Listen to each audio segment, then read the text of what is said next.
अस्सलामुअलैकुम दोस्तों, कैसे हैं आप सब। मैं आप सबको यूट्यूब चैनल इंग्लिश लिटरेचर पर वेलकम कहती हूँ। आज जो टॉपिक हम कवर करने जा रहे हैं इस लेक्चर के अंदर, that is sampling and research methodology.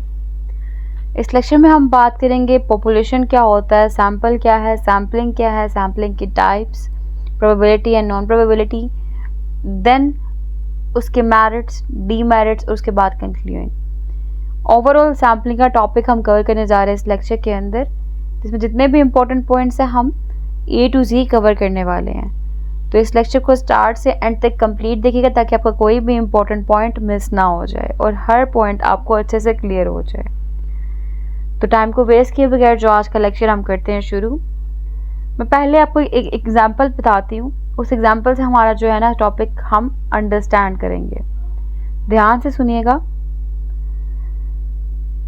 Let's suppose आप लोगों ने सर्च करनी है, यानी कि हम सब ने मिलकर सर्च करनी है एक टॉपिक पे। हमारा टॉपिक क्या है, हमने देखना है कि हमारी एक पर्टिकुलर कंट्री के अंदर जो बुक्स हैं उनमें डिफरेंट जेनरास की क्या पॉपुलैरिटी है। ठीक है, कि कौन सा जेनरा ज़्यादा पॉपुलर है एक पर्टिकुलर कंट्री के अंदर। हम क्या करेंगे, वन बाय वन एक एक पर्सन के पास जाएंगे, उससे पूछेंगे आप कौन सी बुक पढ़ते हैं, आपको कौन सा जेनरा पसंद है, क्या आपको पोइट्री पसंद है, नोवेल पसंद है, ड्रामा पसंद है, कौन सा जेनरा आप पसंद करते हैं ज़्यादा। हम पूरी कंट्री के अंदर हर एक पर्सन के पास बारी बारी जाएंगे। वो पर्सन कौन होगा, रीडर, क्योंकि रीडर ही रीडिंग करता है, हर कोई रीडिंग नहीं करता। रीडर के पास जाके पूछेंगे। अब इससे क्या होगा, ये तो बहुत ज़्यादा मुश्किल हो जाएगा और टाइम कंज्यूम भी काफ़ी होगा और काफ़ी कॉस्टली पड़ जाएगा हर एक के पास जाना, सफ़र करना, सो ऑन। फिर हम क्या करते हैं, हम ऐसा करने की बजाय क्या करते हैं कि कुछ लोगों का, कुछ रीडर्स का ग्रुप बना लेते हैं।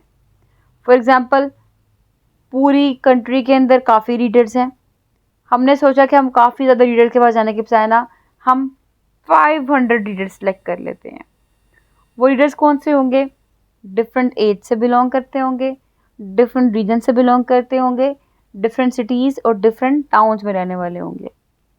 हमने यह किया, हम उन 500 रीडर्स के पास गए, उनसे इंटरव्यूज़ की फॉर्म में या क्वेश्चनर की फॉर्म में हम लोगों ने क्वेश्चंस कर लिए, सर्वे कर लिया कि आपको कौन सा जेनरा पसंद है और उससे रिलेटेड क्वेश्चन आप ये क्यों पढ़ते हैं, सो ऑन। ठीक, हमने उन 500 रीडर से सर्वे कर लिया। वो सर्वे करने के बाद हमने पे करना है कंक्लूजन फाइंड आउट करना है। हमने वहाँ पे देख लिया कि इस कंट्री के अंदर जो सबसे ज़्यादा जेनरा पसंद किया जाता है, फॉर एग्जांपल वो नोवेल है। ठीक, कि नोवेल जो है वो ज़्यादा पॉपुलर जेनरा है इस कंट्री के अंदर। और ये हमने कैसे बताया, जो हमने 500 रीडर्स का सर्वे किया था वो, और हमने उस 500 रीडर्स के सर्वे की बेस पे ही हमने सिर्फ 500 का रिजल्ट कंक्लूड नहीं किया, ये हमने ओवरऑल कम्युनिटी जो कंट्री के अंदर रह रही है उनका पता है कि इस कंट्री में जितनी भी कम्युनिटी है उनको ये जेनरा ज़्यादा पसंद है। तो वो जो हमने सर्वे किया था उससे हम लोगों ने पूरी पॉपुलेशन का अंदाज़ा लगा लिया। क्लियर, ये एग्जाम्पल आपको समझ लग गई। ये हमारी सैम्पलिंग की टेक्निक थी। अब इस एग्जाम्पल में मैंने जो बताया कि हमारे पास बहुत सारे रीडर्स हैं, वो जो बहुत सारे रीडर्स हैं ना, वो क्या है, वो पॉपुलेशन कहलाती है। पॉपुलेशन क्या होता है, entire group that you want to draw conclusions about, कि वो पूरा ग्रुप जिसके बारे में हमने कंक्लूजन देना है। ठीक, वो पॉपुलेशन होती है। हमने उस पॉपुलेशन को क्या किया, ग्रुप में डिवाइड कर लिया। मींस हमने वो जो रीडर्स थे उनको 500 रीडर्स तक लिमिटेड कर दिया। तो वो क्या हमने क्या किया, हमने वो सैम्पल बना लिया था। सैम्पल क्या होता है, subset of individuals from a larger population. Clear, कि हमने उस लार्जर पॉपुलेशन से एक सबसेट बना लिया। उस सबसेट बनाने के बाद हमने क्या किया, सैम्पलिंग की। सैम्पलिंग क्या होता है, selecting the group that you will actually collect data from in your research, जिनसे हमने हमारी रिसर्च के लिए डाटा कलेक्ट किया, वो सैम्पलिंग हो गया। आपको समझ लगे पॉपुलेशन क्या है, सैम्पल क्या है, सैम्पलिंग क्या है। अब जो सैम्पलिंग है ना उसकी फर्दर टाइप्स हैं। कौन कौन सी, प्रोबेबिलिटी, जिसको हम रैंडम टाइप भी कहते हैं या रैंडम सैम्पलिंग कहते हैं। दूसरी है नॉन प्रोबेबिलिटी, यानी कि नॉन रैंडम सैम्पलिंग। अब ये प्रोबेबिलिटी क्या है, यानी कि रैंडम सैम्पलिंग क्या है। तो प्रोबेबिलिटी के अंदर बेसिकली जो पॉपुलेशन है उसके जो मेंबर होते हैं, ईच मेंबर, हर मेंबर के इक्वल चांस होते हैं बीइंग सिलेक्टेड, उसकी सिलेक्शन होने के लिए। जैसा कि मैं ये भी एग्जांपल के थ्रू बताती हूँ आपको कि एक कंपनी है, वहाँ पे 1000 एम्प्लॉय हैं, आपने उनमें से 100 एम्प्लॉयज़ को सिलेक्ट करना है। आप क्या करोगे, 1000 एम्प्लॉयज़ को 1 to 1000, 1 2 3 4 5 6 7 8 1000 तक नंबर असाइन कर दोगे। फिर आप एक रैंडम नंबर जनरेटर टूल का यूज़ करके वहाँ पे जो नंबर्स आएंगे उनके थ्रू एम्प्लॉय को सिलेक्ट करोगे। आप 100 टाइम ये प्रोसेस रिपीट करोगे। उस रैंडम नंबर जनरेटर पे कोई भी नंबर आ सकता है, 2 आ सकता है, 3 आ गया, कोई भी नंबर आ गया। जब वो नंबर आ गया, उस नंबर की बेस पे क्या हो रहा है, आप 1 बाय 1 जो एम्प्लॉय है उसको सिलेक्ट कर रहे हो। और इससे क्या हुआ, इस प्रोसेस से हुआ कि each member of the population has equal chance of being selected. हर एक के इक्वल ही चांस बने हैं सिलेक्ट होने के, कोई भी सिलेक्ट हो सकता है। ये प्रोबेबिलिटी होती है। बल्कि और जो नॉन प्रोबेबिलिटी होती है, जिसको हम लोग नॉन रैंडम कहते हैं, वो इससे उल्ट होता है। उसमें सब मेंबर्स पॉपुलेशन के इक्वल चांस नहीं होते। क्लियर? एनी हाउ, हम प्रोबेबिलिटी की पहले बात करते हैं, बाद में हम लोग नॉन प्रोबेबिलिटी को डिस्कस करते हैं। तो प्रोबेबिलिटी यानी कि रैंडम मेथड या रैंडम सैम्पलिंग। इसमें होता क्या है, ये जो बायस एटीट्यूड होता है ना, यानी कि फॉर एग्जांपल फेवरेटिज्म, इसको कहते हैं बायस्ड एटीट्यूड। कोई आपको पसंद है तो दूसरा आपको नहीं पसंद। ठीक, जैसा कि अगर हम करें बात कि किसी नून लीगी से पीटीआई के बारे में पूछा जाए, पीटीआई का पर्सन काफ़ी अच्छा ही क्यों ना हो, वो उसको अपने बायस्ड एटीट्यूड की बेस पे निगेट ही करेगा या नेगेटिव रिमार्क्स ही देगा। इस तरह से पीटीआई से नून लीगी के बारे में पूछा जाए, वो अपने बायस्ड एटीट्यूड की बेस पे नेगेटिव रिमार्क देगा, वो कितना अच्छा ही क्यों ना हो। ये मैंने सिर्फ बायस का कॉन्सेप्ट समझाया है यहाँ पे। तो इस तरह से ही बायस्ड फीलिंग्स या बायस्ड एटीट्यूड की बेस पे हम फेवरेटिज्म क्रिएट करते हैं, अपने फेवरेट पर्सन को, अपने फेवरेट चीज़ को, अपने फेवरेट जो ओपिनियन है उसको आगे लाने के लिए उसकी सिलेक्शन कर लेते हैं। लेकिन रैंडम सैम्पलिंग पे क्या होता है, क्योंकि random number generator technique use की जा रही है, इसमें क्या होता है, जो बायस्डनेस है ना वो नहीं होती। तो random sampling minimises selection bias and ensures the sample is truly representative of the population। कि जो सैंपल है वो ट्रूली पॉपुलेशन को सैंपल वो रिप्रेजेंट कर रहा है। कैसे की जाती है, use computer generated random numbers और roll a die to choose respondents randomly. इसमें वही टेक्निक जो मैंने बताई कि जो जनरेटर है उसको यूज़ कर लिया या डाई को यूज़ कर लिया, जिससे क्या किया जाता है कि रैंडमली रिस्पोंडेंट को सिलेक्ट किया जाता है। Benefits and drawbacks. Random sampling can increase the sample's external validity but may be impractical for larger populations or expensive to carry out। Clear? ये इसके benefits और drawbacks थे। अब जो random sampling है और जो नॉन रैंडम सैम्पलिंग्स है, इनकी फर्दर टाइप है, ये भी अपने माइंड में रखना है। रैंडम सैम्पलिंग की कौन सी टाइप्स हैं, स्क्रीन पे देखें। एक है simple random sampling, cluster sampling, stratified sampling and systematic sampling.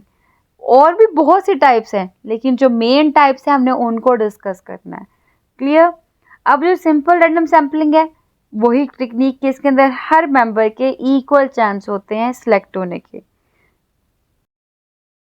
Simple random sampling ये वही जो मैंने आपको स्टार्टिंग पे 1000 एम्प्लॉयज़ की एग्जांपल दी थी, वही एग्जांपल आप यहाँ पे कोट करेंगे। सिंपल रैंडम सैम्पलिंग के बाद बात मैं करूँगी सिस्टमैटिक सैम्पलिंग की।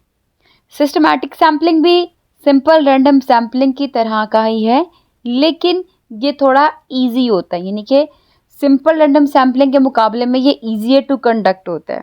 इसमें क्या होता है, every kth member of the population is selected where k is random number. अब ये क्या है कि हम यहाँ पे 9 भी लगा सकते हैं, कि हम यहाँ पे 10 भी लगा सकते हैं। ठीक है, कोई भी रैंडम नंबर हम सिलेक्ट कर सकते हैं। अब हमने फॉर एग्जाम्पल हम लोगों ने सिलेक्ट कर लिया 10 या 10 की जगह 6। ठीक, क्योंकि मैं इजी करना चाह रही हूँ एग्जाम्पल, ताकि अच्छी समझ लग जाए आपको। हमने सेलेक्ट कर लिया 6। हमने ये किया, जितने भी एम्प्लॉयज़ हैं कंपनी के उनको अल्फ़ाबेटिकल ऑर्डर में ले लिया, यानी उनके अल्फ़ाबेटिकल ऑर्डर में हमने नेम लिख लिए। और 1 to 10 काउंटिंग में से हम लोग ने रैंडमली 6 नंबर सेलेक्ट कर लिया, या 7 सेलेक्ट कर लो, व्हाटएवर, हमने 6 सेलेक्ट कर लिया।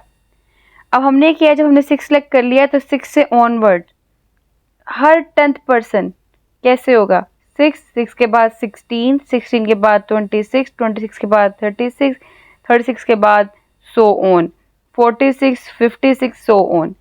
ठीक है, यानी वो पर्सन जो 6 नंबर पे आएगा, उसके बाद अगला पर्सन हमारा जो सेलेक्ट होगा वो 16 नंबर वाला सेलेक्ट होगा, फिर उससे अगला 26 नंबर वाला सेलेक्ट होगा, फिर 36 वाला सेलेक्ट होगा, 46 वाला, 56 वाला, 66 वाला, सो ऑन। ठीक, where k is random number. ठीक, हर के यानी कि हर के की जगह पे हम लोग जो भी मेंबर आ रहा है उसको सिलेक्ट करेंगे। किसके लिए, हमारी रिसर्च के लिए। और ये जो प्रोसेस है हमारा, इसको हम लोग सिस्टमैटिक सैम्पलिंग कहते हैं। क्लियर हो गया कि all employees of the company are listed in alphabetical order from the first 10 numbers. हम लोगों ने रैंडमली स्टार्टिंग पॉइंट पे नंबर 6 सेलेक्ट कर लिया, जहां नंबर 6 से ऑनवर्ड जितना भी 10th पर्सन है लिस्ट के अंदर वो कैसे सिलेक्ट होगा, 6, 16, 26, 36, 46, 56 सो ऑन। और हम लोगों ने यह किया, इस तरह से प्रोसेस करते हुए टोटल 100 पीपल सेलेक्ट कर लिए अपनी सैम्पलिंग के लिए। क्लियर, तो ये क्या थी, ये सिस्टमैटिक सैम्पलिंग टेक्निक थी। रैंडम के अंदर कोई भी पर्सन का नेम कभी भी आ सकता था, लेकिन सिस्टमैटिक के अंदर हमें पता लग गया कि कोई भी नंबर जो 6 के बाद शुरू हो रहा है, यानी कि जिसके अंदर 6 आ रहा है, 16, 26, 36 वही आएगा।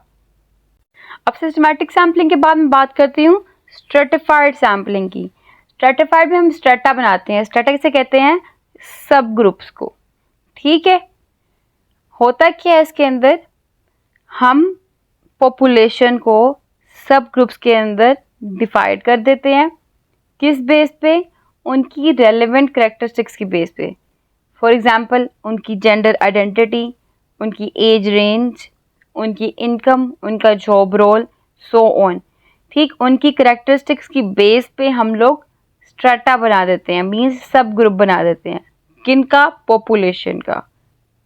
स्ट्रेटा बनाने के बाद यानी कि सब ग्रुप बनाने के बाद हम क्या करते हैं, हम रैंडम या सिस्टमैटिक सैम्पलिंग का मेथड यूज़ करते हैं। ठीक, कैसे, फर्स्ट ऑफ ऑल हम लोगों ने देखना है कि इक्वालिटी रहे। कैसे रहे, कि अगर 20% हम यहाँ से ले रहे हैं, इस ग्रुप से रहे, तो 20% ही हम उस ग्रुप से रहें। अगर हमने 20% ग्रुप ए से लोग लिए तो 20% ही हम ग्रुप बी से लें, तो 20% ही ग्रुप सी से लें। जितने सब ग्रुप्स बनाए हैं उन सब में से हम लोगों ने देखना होता है। कैसे देखना है, हमने इसके लिए या तो सिंपल रैंडम मेथड यूज़ कर लेना है, या हम लोगों ने सिस्टमैटिक सैम्पलिंग मेथड यूज़ कर लेना है। दोबारा ध्यान से सुनिएगा, एग्जाम्पल से बताती हूँ कि फॉर एग्जाम्पल एक कंपनी है, उस कंपनी के अंदर 800 फीमेल एम्प्लॉयज़ हैं और 200 मेल एम्प्लॉयज़ हैं। और हम लोग चाहते हैं कि हम लोग जो रिसर्च करने जा रहे हैं उसमें जेंडर बैलेंस रहे। जो हमारा सैम्पल है वो जेंडर बैलेंस लाजमी रिफ्लेक्ट करे कंपनी का। तो हम लोगों ने जो स्ट्रेटा है, जो सब ग्रुप्स हैं, वो 2 पार्ट्स में डिवाइड कर लेने हैं। एक मेल जेंडर हो गया, एक फीमेल जेंडर हो गया। और अब हमने यह करना है, हमें वहाँ से 100 पीपल चाहिए, 100 लोग चाहिए, और हम इक्वल परसेंटेज रखेंगे। उस इक्वल परसेंटेज पे हम लोगों ने कितने 80 वीमेन सेलेक्ट कर ली और 20 मेन सेलेक्ट कर लिए, जिससे परसेंटेज क्या रही, मेन एंड वीमेन की इक्वल रही। वो कैसे, क्योंकि 800 फीमेल थी, 200 मेल थे, इनका हमने ग्रुप बनाया। अब हुआ क्या, हम लोगों ने इनमें से टोटल 100 पीपल सेलेक्ट करने हैं अपने सैंपल के लिए। अब 100 पीपल कैसे सेलेक्ट करेंगे, मेल और फीमेल दोनों इक्वल लेवल पे हों, उनकी परसेंटेज इक्वल हो। तो परसेंटेज के अकॉर्डिंग हमारे पास 80 फीमेल आ जाएंगी और 20 मेल आ जाएंगे। और ये जो 80 फीमेल है और ये जो 20 मेल है, ये होल पॉपुलेशन को ही रिप्रेजेंट करेंगे। क्लियर हो गया आपको, ये था स्ट्रेटा सैम्पलिंग या स्ट्रेटिफाइड सैम्पलिंग भी। तो stratified sampling involves dividing the population into सब populations that may differ in important ways. To use this sampling method, you divide the population into subgroups called strata based on the relevant characteristics. For example, gender identity, age range, income, so on. Based on the overall proportions of the population, you can calculate how many people should be sampled from each subgroup. Then you use random or systematic sampling to select a sample from each subgroup, ठीक है, subgroup का word याद रखना है आपने। अब cluster sampling stratified sampling की तरह है, लेकिन स्ट्रेटिफाइड सैम्पलिंग में हम लोग डिफरेंट ग्रुप यानी कि सब ग्रुप बना लेते थे, लेकिन क्लस्टर में हम लोग सब ग्रुप नहीं बनाएंगे, एक ही ग्रुप बना लेंगे। स्ट्रेटिफाइड में हम लोगों ने कैरेक्टरिस्टिक्स की बेस पे अलग अलग ग्रुप बनाए, जैसे कि फीमेल का अलग ग्रुप हो गया, मेल का ग्रुप अलग हो गया, लेकिन क्लस्टर में हम लोग कैरेक्टरिस्टिक्स की बेस पे एक ही ग्रुप बनाते हैं, यानी फीमेल हो या मेल हो, दोनों में सेम कैरेक्टरिस्टिक्स हैं तो उनका एक ग्रुप। फॉर एग्जांपल, दोनों ही टाइपिंग में अच्छे हैं, उनका एक ग्रुप, दोनों ही रीडिंग में अच्छे हैं, उनका अगला ग्रुप, दोनों ही राइटिंग में अच्छे हैं, उनका अगला ग्रुप। ठीक, यानी कि मेल और फीमेल को सेपरेट नहीं कर रहे, उनको कंबाइन कैटेगरी लेके चल रहे हैं, लेकिन उनके जो कैरेक्टरिस्टिक्स हैं उन बेस पे हम लोग ग्रुप बना रहे हैं। यह मैं ज़्यादा इजी करके बताती हूँ ताकि आपको समझ लग जाए और अच्छे से क्लियर हो जाए। हमारे पास फॉर एग्जांपल 5 विमेन 5 मैन है, क्लियर, ये दोनों टाइपिंग के अंदर अच्छे हैं। तो हमारे पास एक और ग्रुप यहाँ पे हो 5 विमेन और 5 मैन का, वो भी टाइपिंग में ही अच्छे होने चाहिए। हमारे पास तीसरा ग्रुप अगर यहाँ पे है 5 विमेन और 5 मैन का, वो भी टाइपिंग में ही अच्छे होने चाहिए। Means to say that first group की भी वही ट्रेट है, सेकंड ग्रुप की भी वही ट्रेट है, थर्ड ग्रुप की भी वही ट्रेट है। अब ये जो मैंने बात बताई ना, ये वाली बात आपको ज़्यादा अच्छे से क्लियर कर देगी कि फर्स्ट ग्रुप की, सेकंड ग्रुप की, थर्ड ग्रुप की वही ट्रेट्स हों, वही कैरेक्टरिस्टिक्स हों। और ज़्यादा अच्छे से मॉडिफाई कर दूं कि एक कंपनी है, उस कंपनी के एक कंट्री के अंदर 10 शहरों में ऑफिस हैं, यानी कि 10 सिटीज़ हैं तो 10 ऑफिस हुए उनके, क्लियर। और उन ऑफिस के अंदर सेम नंबर ऑफ एम्प्लॉय हैं। अगर यहाँ पे 100 एम्प्लॉय हैं एक कंपनी में, एक ऑफिस के अंदर, तो दूसरे ऑफिस में भी 100 एम्प्लॉय हैं, तीसरे ऑफिस में भी 100 एम्प्लॉय हैं, 10 के 10 ऑफिस के अंदर ही 100 एम्प्लॉयज़ हैं और उन सब के सेम रोल हैं, ठीक है, सेम नंबर है, सिमिलर रोल्स हैं। तो क्या हुआ, अब मुझे सर्वे करने के लिए इन 10 की 10 सिटीज़ में नहीं जाना पड़ेगा। मैं सर्वे करने के लिए अगर 3 ऑफिस में भी चले जाती हूँ तो मुझे इन 10 के 10 ऑफिस का डेटा जो है वो मिल जाएगा, क्लियर। और जो मैंने 3 ऑफिसेस सेलेक्ट किए हैं ना, ये 3 ऑफिसेस बेसिकली क्लस्टर कहलाएंगे। समझ लगी क्यों?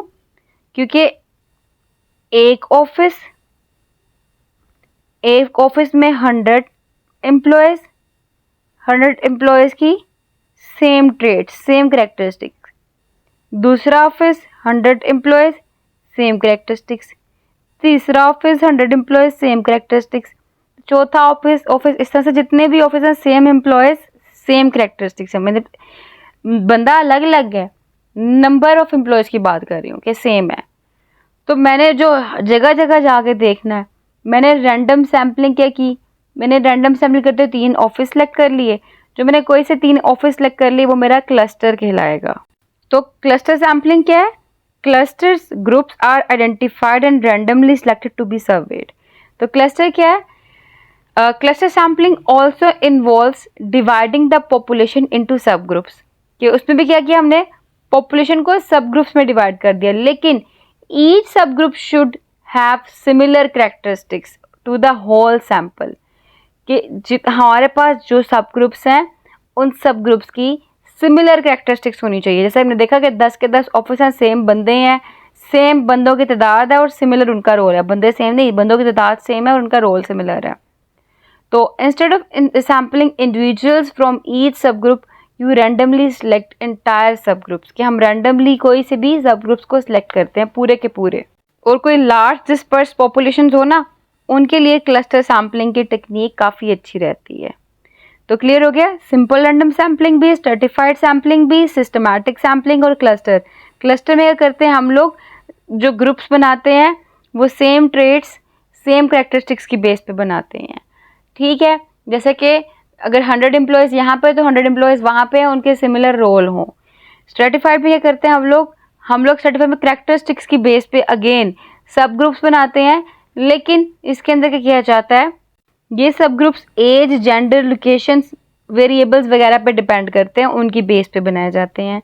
सिंपल रैंडम सैम्पलिंग, कोई भी बंदा सिलेक्ट हो सकता है, इसमें हम लोग सिंपल रैंडम जो जनरेटर होता है उसका यूज़ करते हैं टूल का।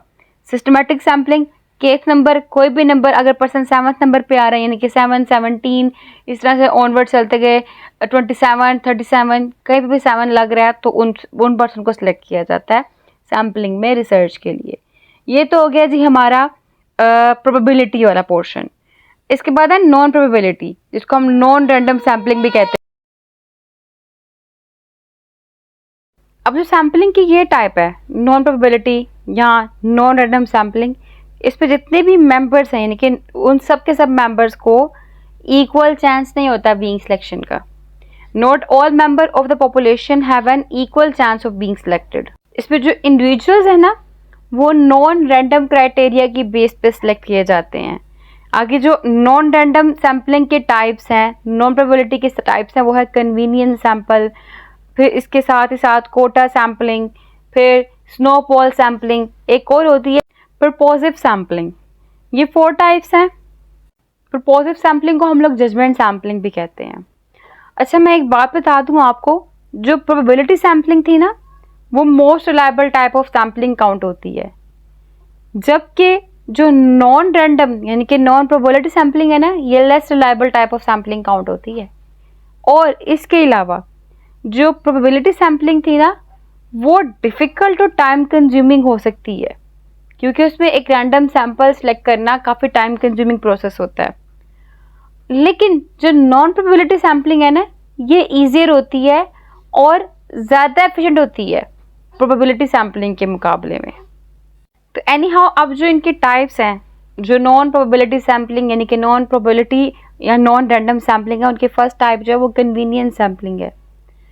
इसमें जो है ना, जो पॉपुलेशन के मेंबर्स हैं वो कन्वीनियंस की बेस पे सिलेक्ट किए जाते हैं। फॉर एग्जांपल, वो लोग जो कि मौजूद हों उस टाइम पे और जो पार्टिसिपेट करने के लिए विलिंग भी हों। ठीक, तो इतनी कन्वीनियंस वाली वो सैम्पलिंग कि easy and accessible samples are chosen such as people on the street or students in the classroom, कि कोई भी अवेलेबल हो और वो इसमें पार्टिसिपेट भी करना चाहता हो। हमने सर्वे करना है, हम क्लासरूम में चले जाएंगे, उन स्टूडेंट से पूछ लेंगे और वो हमारे लिए रिस्पॉन्स भी करेंगे हमें। हम लोग गलियों में, सड़कों पे लोगों से सर्वे कर सकते हैं, जैसे कि आप अक्सर इंटरव्यूज़ देख रहे होते हैं कि कितने % जो हैं वो लोग बिरयानी खाना पसंद करते हैं। एग्जाम्पल मैंने दी है आपको, और वो लोगों से पूछ रहे होते हैं, सर्वे किया जा रहा होता है। ये क्या होता है, कन्वीनियंस सैम्पलिंग होती है। ठीक, उसकी बेस पे क्या होता है, एक कंक्लूजन फाइंड आउट किया जाता है। जैसे कि आई थिंक 10 का दाम था शो, उसमें कहा जाता था कितने % भारतीय महिलाएं आगे सोन एग्जाम्पल होती थी, पूछा जाता था क्वेश्चन। ठीक, फिर उसके बाद परसेंटेज आ जाती कि इतने % जो है वो सही था, इतने % नहीं था। तो वो क्या था, वो कन्वीनियंस सैम्पलिंग की ही एक टाइप थी, उसी की एक फॉर्म थी, जिसमें क्या है, जो पॉपुलेशन है वो अवेलेबल है और विलिंग टू पार्टिसिपेट भी है। क्लासरूम में जाके हम सर्वे कर लेते हैं इस तरह का, हम लोग स्ट्रीट्स पे जाके, हम लोग शॉप पे जाके सर्वे कर लेते हैं, डिपेंड करता है हमारी रिसर्च कौन सी है। फिर है जी जजमेंट सैम्पलिंग या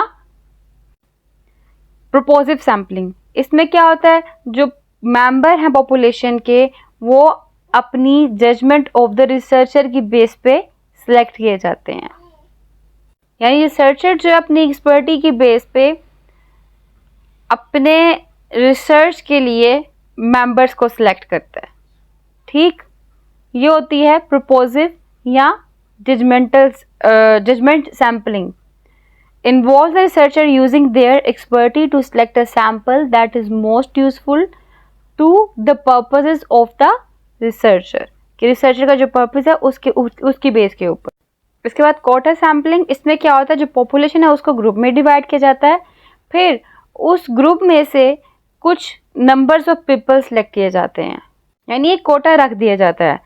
Quotas are set based on demographics such as age, gender or education, and respondents are chosen to meet the quotas। कि जो कोटा कहते नहीं इसका ये कोटा होगा, इसका ये क्राइटेरिया होगा, ठीक है, इस क्राइटेरिया की बेस पे ये वाले पर्सन को लिया जाएगा, तो उस क्राइटेरिया की बेस पे क्या किया जाता है, मेंबर्स को सिलेक्ट किया जाता है। यानी फॉर एग्जांपल मुझे एक एज फैक्टर का ग्रुप चाहिए 16 से 24 एज का, फिर 25 से 28 एज का एक बना दिया गया, 28 से 30 तक का एक बना दिया गया, लेकिन मुझे 16 से 24 तक के ग्रुप के लोग चाहिए। तो क्या होगा, मैंने एज फैक्टर की बेस पे उन ग्रुप्स को डिवाइड कर दिया, और जो कोटा मैंने बता दिया कि इतने जो नंबर एज के लोग हैं मुझे वो चाहिए, तो उनमें से मैंने उस वो वाला कोटा रखा और उन मेंबर्स को सिलेक्ट कर लिया जो मेंबर 16 से 24 तक की एज के लोग थे। क्लियर? तो कोटा क्या होगा, सैम्पलिंग, इसमें क्या होता है, population divided into groups and then certain number of members are selected from each group, उनमें से सिलेक्ट किए जाते हैं। इसके बाद स्नोबॉल सैम्पलिंग, इसमें क्या होता है, रिसर्चर जो है वो स्मॉल ग्रुप ऑफ पीपल से स्टार्ट करता है और बाद में फिर उन लोगों से पूछता है कि वो अपने लोगों को, अपने दोस्तों को रेफर करें जो इस क्राइटेरिया के अंदर फिट करते होंगे।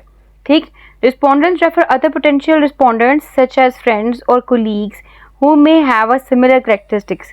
ठीक है, कि रिसर्चर को लोग ढूंढना मुश्किल हो रहे होते हैं और वो क्या करता है, फिर जिनसे वो सैम्पलिंग कर रहा होता है उनको आगे से आगे कहता है कि आप आगे से आगे अपने दोस्तों को भी रेफर करें जो सेम क्राइटेरिया, सेम कोटा और सेम कैरेक्टरिस्टिक्स रखते होंगे। तो ये थी नॉन रैंडम सैम्पलिंग के टाइप्स। अब इसके बाद जो है ना, हम बात करते हैं कि सैम्पल साइज डिटर्मिनेशन कैसे करनी है हम लोगों ने। फॉर्मूला क्या है, sample size depends on factors such as population size, confidence level and margin of error. Use a sample size calculator to get an estimate or hire a statistician to determine the specific size. ठीक, इस ये formula है हमारा sample size को determine करने का। तो why is it important? Having a sufficient sample size ensures that results are statistically significant and can be confidentially generalized to the population. And challenges: small sample sizes can lead to type 1 error यानी कि false positives and type 2 errors यानी कि false negatives. Large sample sizes can have practical difficulties such as budget or time constraints. तो ये challenges face करना पड़ते हैं। अब हम बात करें अगर sampling errors and biases की, तो sampling errors क्यों होते हैं? Due to random chance and statistical variation and can be minimized by increasing sample size and using random sampling methods. इस तरह से minimize किए जा सकते हैं। फिर non response bias वो क्यों होते हैं? When respondents do not participate or drop out of the study, कैसे खत्म किए जा सकते हैं? Can be minimized by using follow up calls और incentives. फिर selection bias, ये कब होते हैं? When the sample is not fully representative of the population, और इसको ओवरकम कैसे किया जा सकता है? Can be minimized by using random sampling methods or weighting the sample according to demographic characteristics. अगर confirmation bias, ये क्या होते हैं, कब होते हैं? When researchers unconsciously or consciously skew their questions or interpretations to confirm their hypothesis. और इनको खत्म कैसे किया जा सकता है, कम कैसे किया जा सकता है? Can be minimized by using double blind studies and independent review teams. अब जो हमारा ओवरव्यू है, मतलब कंक्लूजन था, वो क्या है कि सैम्पलिंग इम्पॉर्टेंट है, ये क्रूशियल पार्ट है रिसर्च मेथोडोलॉजी का, और good sampling methods help to ensure that data is collected from the required participants, making it possible to derive accurate results and generalisations about our population. Further diversify your sampling methods. When selecting a sampling method, use random sampling techniques first, and if they are not feasible, choose the best alternative. Be mindful of over-relying on one technique as it could lead to biased solutions. When I consider the sample size, choose the right sample size is crucial ensure that the sample is large enough to provide a realistic representation of the population and small enough to stay within budget and time limit. That all about today's lecture. तो ये था हमारा आज का lecture, जिसके अंदर हम लोगों ने बात कर ली कि सैम्पल क्या होता है, सैम्पलिंग क्या है, पॉपुलेशन क्या है, टाइप्स ऑफ सैम्पलिंग कैसी होती हैं और सैम्पल साइज किस तरह डिटरमिन किया जाता है. So that's all about today's lecture. Video पसंद है, वीडियो को लाइक भी करिएगा, हमारे चैनल को सब्सक्राइब करना मत भूलिएगा. आई होप कि आपको इस वीडियो को देख के सारा जो पॉइंट है सैम्पलिंग को लेके क्लियर हो चुका होगा, इसमें कोई भी कन्फ्यूजन बाकी नहीं रही होगी. Stay tuned, stay care.